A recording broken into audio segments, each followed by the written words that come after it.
in the awareness of being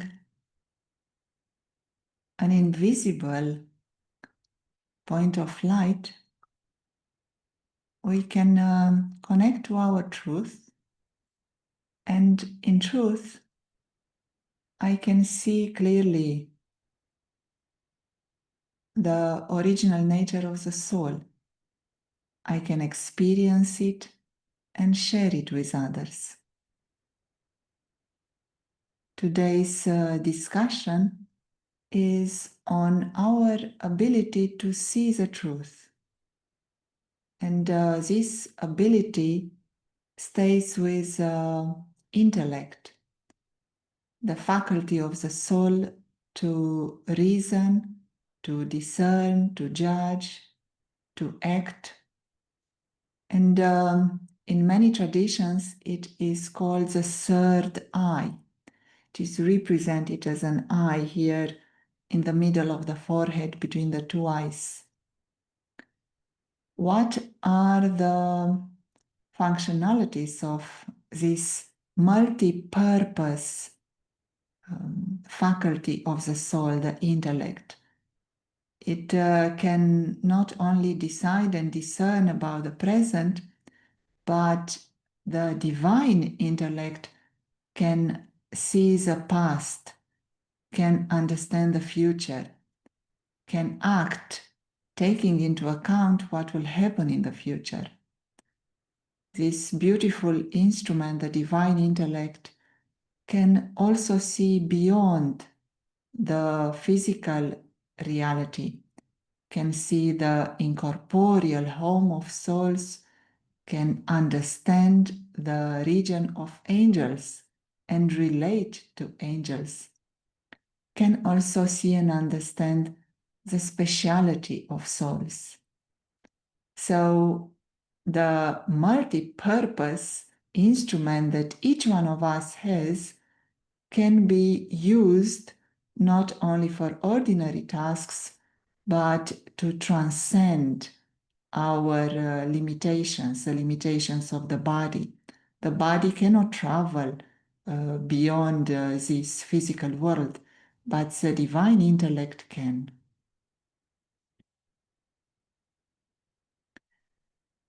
One beautiful ability of the divine intellect of this instrument is to see that which is not seen with the physical eyes. And it works as a binocular. It works as an instrument that can bring close something that is very far, distant.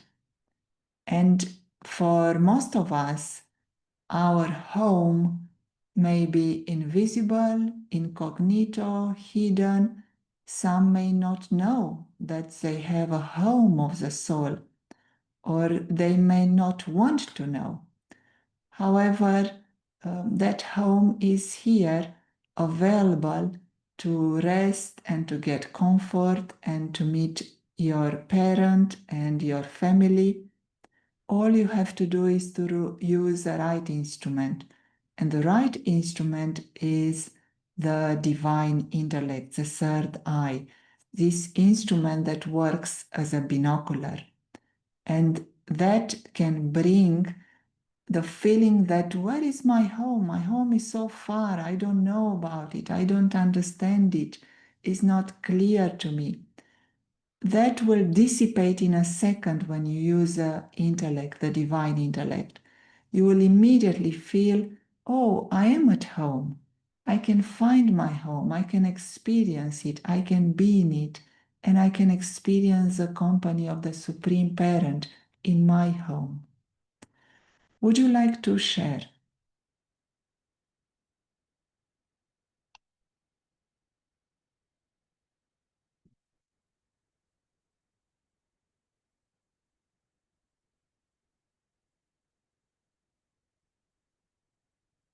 Om Shanti.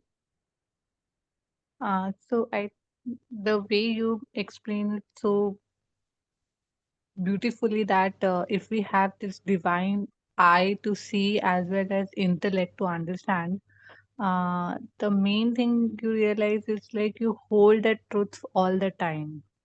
You in that awareness you bring it out, and the main awareness I bring it out is I never left home.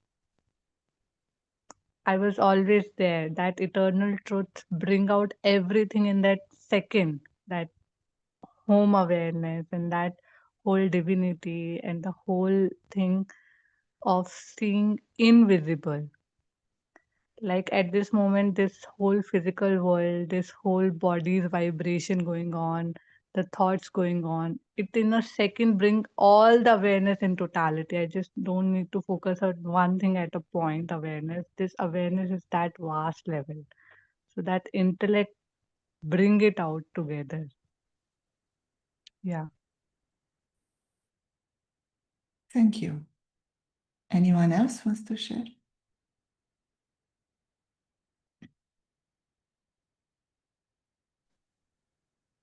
Shanti, I have a question, but I can ask it at the end. Okay. Thank you.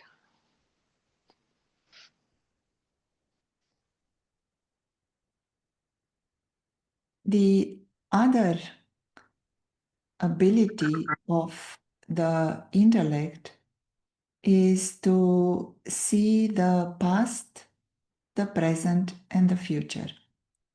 And that is not ordinary. We understand in Raja Yoga that the whole cycle of time is of 5,000 years.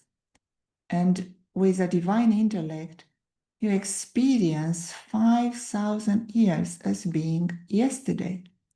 And you can clearly see your past.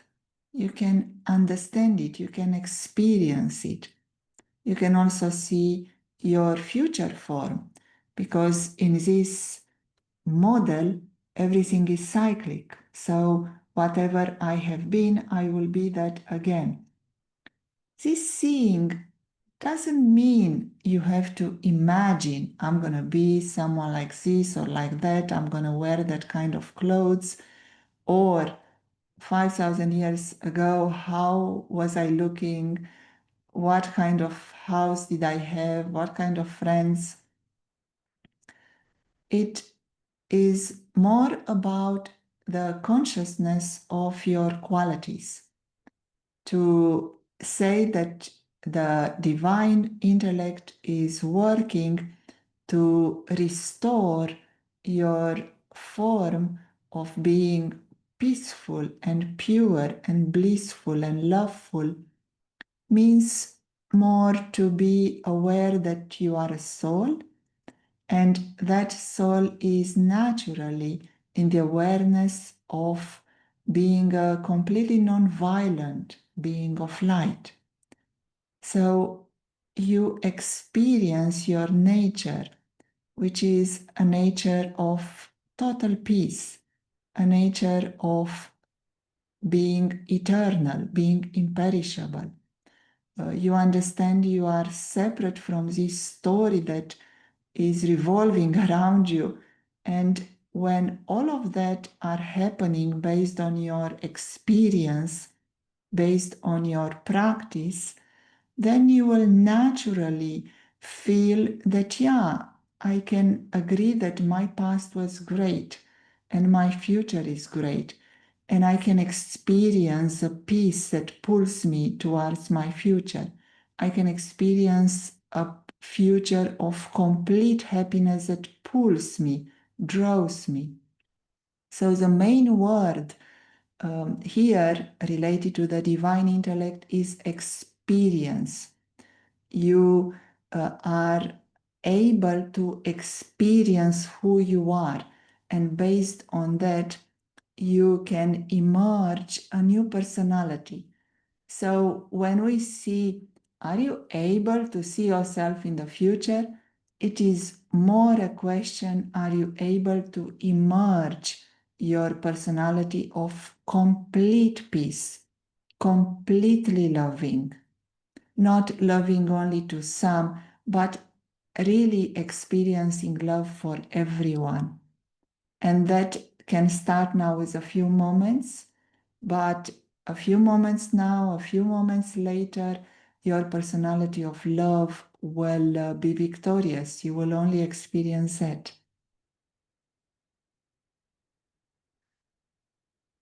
When we look at this intellect, the divine intellect, and we look at its ability to be powerful, to be constant, to be strong, we can wonder how. How can I have such an intellect that reassures me that a future of prosperity and abundance and health and happiness is here for me? And in Raja Yoga, we use the word Srimad to describe the highest directions coming from the Supreme Soul. So the Supreme Soul is offering now the support and the guidance to the human soul to restore that happiness. When you follow these directions, the intellect becomes strong, becomes powerful. It is almost as if the intellect is a voice of conscience. And when I listen to my voice of conscience, which says, do not lie, do not steal, do not gossip, do not speak things about others that could hurt them, when I listen to that voice, then that voice becomes stronger. I am reinforcing it. When I don't listen to it, I ignore it, then it will become weaker. So to reinforce your divine intellect, to make it strong and constant and powerful, you follow that higher directions.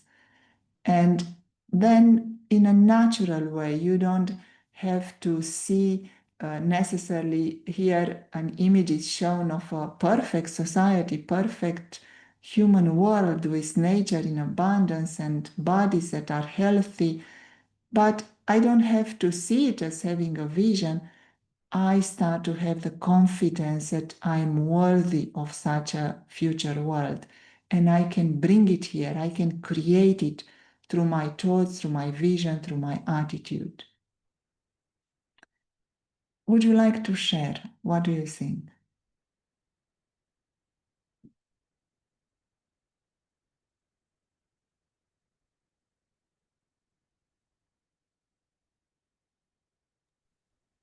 Yeah, beautifully shared. I think this whole golden age and whatever feeling we're going through, everything is within us. So the inner transformation reflects the outer world. So the focus is, am I feeling it already? When I'm experiencing those feelings, then I know I'm getting there, progressing. So it's definitely experience. The intellect and the experience we feel reflect outside. So yes, everything's inside, not to as think, oh, golden age as in, oh, that images, but you project that image through your inner purity.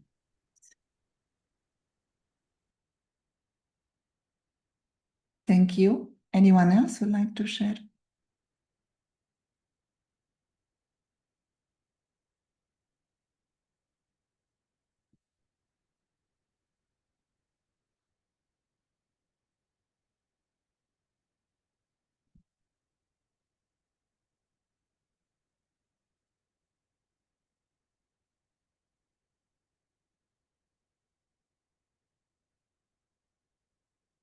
When you look at another human being, let's concentrate on this human being here. What do you see? When you look now at this video, what do you see? And this is a question that builds on your spiritual practice and spiritual knowledge. Do you see the soul or do you see the body? That is an indication of your ability to understand yourself and others as souls. So, do you first see the body? Do you remember to see the soul? Do you only see the body? Are you able to always see the soul? These are valid questions for all of us. What is your practice to see the soul? Do you see something sparkling or a star or shining? Do you feel something? Do you experience that someone else is not that body or they are more than the body? Here we would say that with divine vision, with divine intellect, you are able to see the soul constantly and naturally. You don't have to make an effort. When you cannot see or understand the soul, we can qualify that eyesight, divine eyesight, subtle eyesight, we can qualify it as weak. And you know how people look when they have a weak eyesight, have to use glasses and they don't see and they have to make their eyes small and they still don't see. And it's not pleasant to have a weak eyesight. And weak eyesight in terms of spiritual vision means that you always see weaknesses. So with a weak intellect, with a weak divine intellect, you see in others defects, you complaints, you pick up what is negative. When the eyesight, the divine intellect is powerful, you are able to naturally experience that I am a soul and this one in front of me is also a soul. And you can perceive with your heart their specialities. So now let us take the example of someone who doesn't have any of this knowledge. They don't have the vocabulary, they did not watch any YouTube videos, they didn't study, but they have such a behavior that every time they meet someone else, they experience, wow, this is a wonderful human being. She is so generous.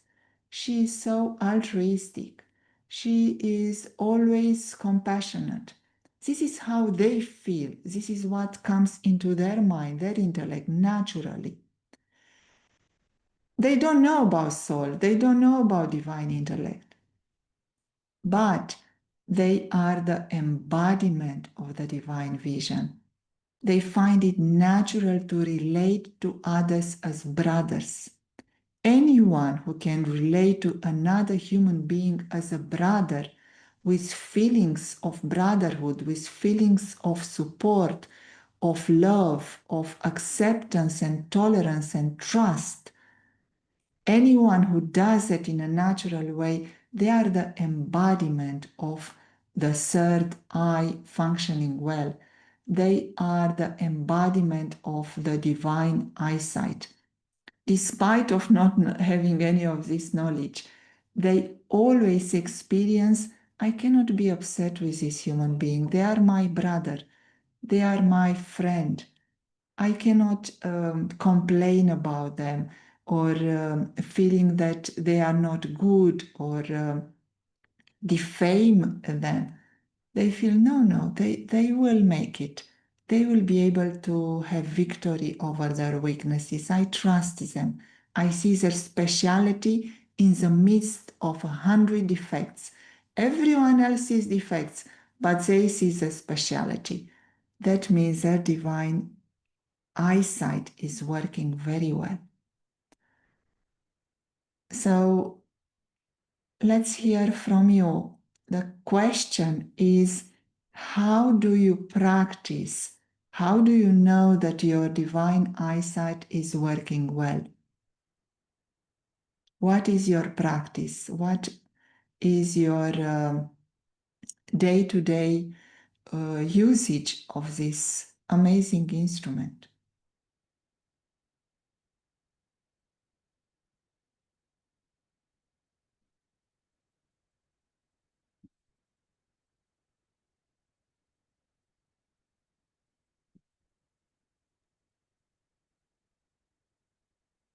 So one practice for me is, when we focus on invisible, and few days back there was this like one need to go in depth of silence.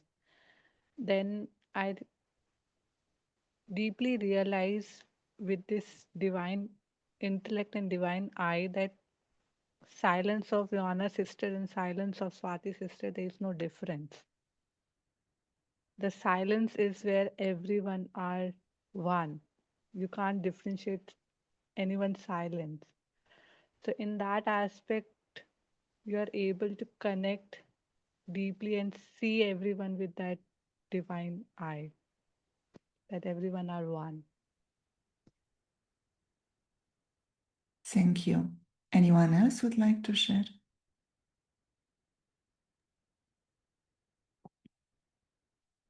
I think it starts from how, in order to keep our divine intellect, the third eye open, it starts with our daily practice. How powerful our Amrit Vela is, how much our mind has wandered, how much the intellect has gone, tried to come down. And then, of course, it starts with our class. But then after that, as we interact with bodies, our mind starts getting drawn to their behavior, to their, and then we start interacting at that level, on the ground level, rather than staying up and above. And in order to reinforce and make our vision clearer, and I really like this analogy, weak eyesight will only see weaknesses, and that we can only do with the practice of traffic control. Unless we look at our traffic in the mind every hour for a reasonable amount of time, then we again go back to the default mode of, our default mode has to be up and above, to keep our third eye open and see everybody as a soul, which Baba keeps reminding us every single day, which is a fact, which means that we do forget. So, in fact, that was my question about, I think I've answered my own question about Vismriti and Smriti, or remembrance and forgetfulness. It's when we forget that who we are, then our eyesight becomes weak. So the practice is to remember to do traffic, to remember what we are being reminded every single day during traffic control. And then, like, Baba says, stay in yoga for 8 hours. And he divided the day, 8 hours, 8 hours, 8 hours, 8 hours, do your karma. But during karma yoga as well, think of it as karma yoga. Even during our worldly duties, think of it as what we should be doing, who we are doing it for, why we are doing it. And then, of course, to have the Masham yoga as well. And then while you're going to sleep, also we are going to sleep with Baba in his remembrance. So all these practices will make my divine intellect sharper, my vision sharper. And when I don't do that, and that was my question, why do I forget? And that's because I have not been doing it. Other things will start coming in my head and mind, and then I forget, and then my weak eyesight becomes weaker. Thank you so much. Thank you.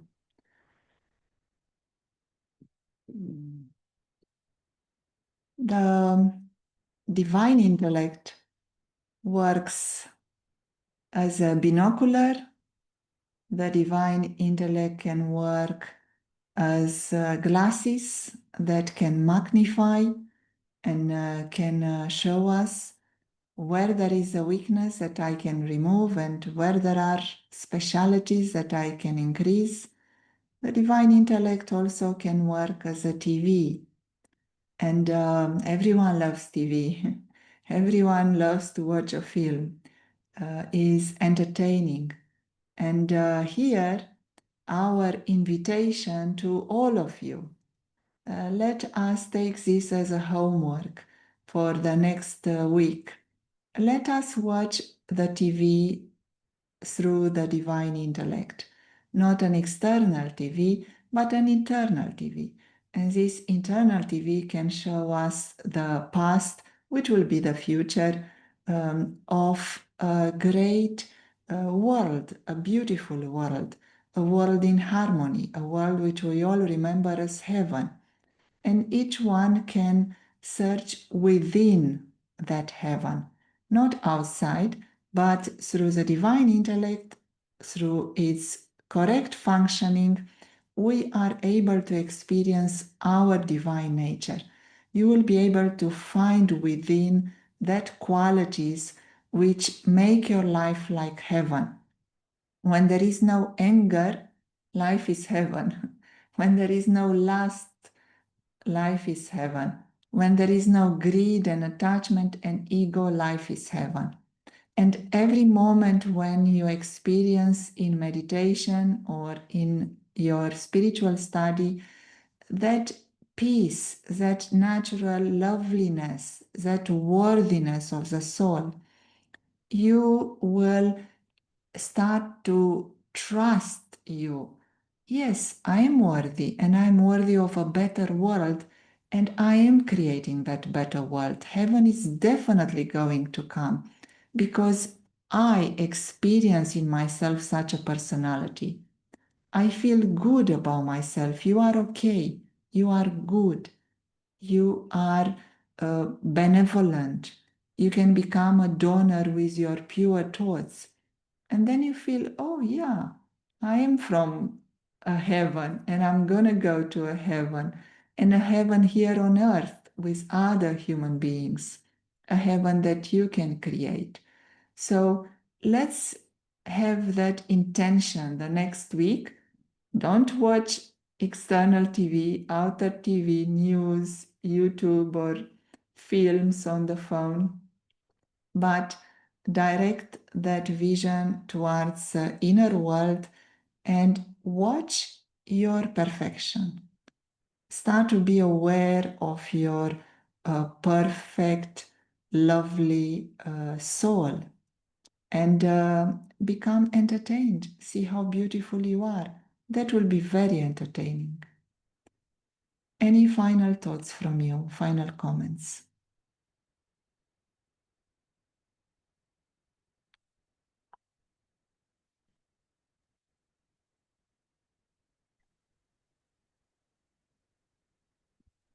Thank you so much. It's a really good reminder to remember.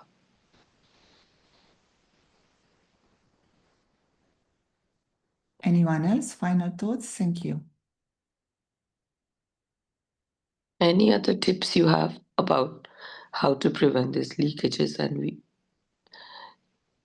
preventing the third eye to get weaker or strengthen the third eye?